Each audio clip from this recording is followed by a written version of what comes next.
ዋን ሴቭድ ኦልዌይስ ሴቭድ ካመንክ እኮ ተስፋ ምንድነው ታዲያ? ገብቷል? ተስፋስ ምን ያደርጋል? ምናምን ቀጥዬ የህይወት ምልልሴስ እንደፈለግኩ ቢሆን ምናምን ዋን ሴቭድ ኦልዌይስ ሴቭድ ነው። ሰው ከዳነ በኋላ አይጠፋም ተብሎ አንድ ሰው ሲያስተምር ወር ሰንበዲ ሲናገር ባይ ዲፎልት የሚነሱ ጥያቄዎች ናቸው። አብዛኛው ሰው ከዳነ በኋላ አይጠፋም ሲባል ታዲያ ላይፍ ሚዝረበል ነው ለምዶ ንስሐ መንገባው እና እንደፈለግን የሚሉ ሀሳቦች ተያይዞ ይነሱና ላልተባሉ ነገር ምላሽ ይሰጣል። አስቀድሜ የተወሰኑ ቪዲዮችን ኋላ ገብቼ ተመልክቻለሁ። በርታ፣ ጥሩ ነው። እዚህኛው ሀሳብ ላይ የራሴ ሀሳብ ስላለኝ እሱን ሀሳብ ለማንሳት ነው።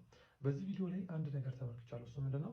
ዋን ሴቭድ ኦልዌይስ ሴቭድ ምናምን ከሆነ ታዲያ ተስፋችን ምንድን ነው? ላይፍ ሚዝረበል ነው። ፕላስ ደግሞ በቪዲዮ መካከል ምድር የሰማሁት መዳናችንን በህይወታችን ነው የምንቀበለው የሚል አይነት ሀሳብ ተረድቻለሁ እና ሰምቻለሁ። ከዛ ቪዲዮ ከተሳሳትኩ እታረማለሁ። እነዚህን ሀሳቦች ስንመለከት መዳን የሚባለው ነገር ስናነሳ የሰውን ሁለንተናን ተረድተን ነው ወደ መዳን መሄድ ያለብን። የሰውን ሁለንተና ስንል ሰው መንፈስ አለው፣ ነፍስ አለው፣ ስጋ አለው። ስፕሪት ሶል እና ቦዲ ማለት ነው። መንፈሳችን ከእግዚአብሔር ጋር ኮኔክት የሚያደርግበት ነው፣ ደግሞ ከእግዚአብሔር ጋር የምንነጋገርበት ነው፣ ከእግዚአብሔር ጋር ህብረት የምናደርግበት ነው። ሶል ደግሞ ወይም ደግሞ ነፍሳችን ደግሞ ስንል አይምሮ፣ ስም፣ ቃል የሚሉትን ነገር እያነሳ ነው። ደን ደግሞ ቦዲ አለ። መጽሐፍ ቅዱስ ስለነዚህ ስለሶስቱ መዳን መጽሐፍ ቅዱሳችን ላይ ይነግረናል። ስለ መንፈስ መዳን፣ ነፍስ መዳን እና ስጋ መዳን ወይም ደግሞ በሌላ አይነት አቀራረብ ሊቀርብ ይችላል። ስለ ሳንቲፊኬሽን፣ ጀስቲፊኬሽን እና ስለ ግሎሪፊኬሽን ተደርጎ በሌላ አይነት አቀራረብ ሊቀርብ ይችላል። ሰው ከእግዚአብሔር ጋር የነበረው ህብረት ተቋርጦ ስለነበረ መንፈሱ ሙት ነበረ። ኤፌሶን 2:1-5 ስንመለከተው በኃጢአታችንና በበደላችን ምክንያት ሙታን ነበርን። ከዛ ቁጥር 5 ጋር ሲዘጋው ግን ከክርስቶስ ጋር እግዚአብሔር እንዳስነሳን እና በክርስቶስ ሕያዋን እንደሆንን ይነግረናል። ስለዚህ መንፈሳችን ጌታ ኢየሱስ ክርስቶስን በምናምንበት ታይም ላይ እግዚአብሔር በክርስቶስ አማካኝነት ሕያው ይሆናል ማለት ነው። መንፈሳችን ሕያው ይሆናል።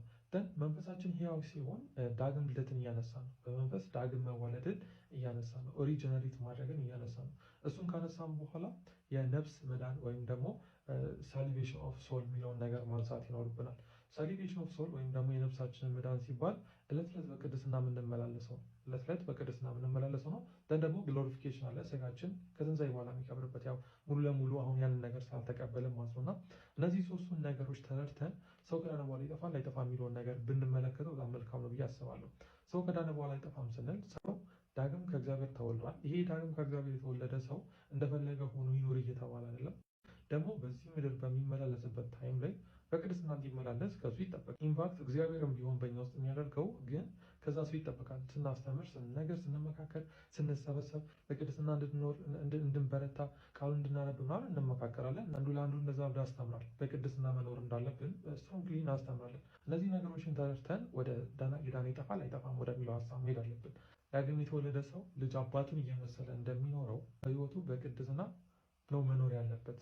ታዲያ ተስፋችን ምንድን ነው ለሚለው ተስፋችን አንደኛ ስጋችን ፍጹም እንዲሆን እንጠብቃለን። ማለት ነፍሳችን ከስጋችንና ከመንፈሳችን መሀል ስለሆነ ያለችው ወደ በረታችሁ ስለሆነ የምትሄደው ተጠቃሉ ወደ ፍጽምና መግባት ተስፋ አለን ማለት ነው። እና ዋን ሴቭድ ኦልዌይስ ሴቭድ ብለን ስናነሳ እንደፈለግን ለመኖር እየተናገርን አይደለም። እንደፈለጋችሁ ኑሩ እየተባለ አይደለም። ንስሐ ትጉ እየተባለ አይደለም። ሰው ከእግዚአብሔር ዳግም ከተወለደ ይህን ልጅነቱን ሊያጣ አይችልም ማለት ነው። በቀጣይ በሰፊ ቪዲዮ እላችኋለሁ። ጸጋ ይብዛላችሁ።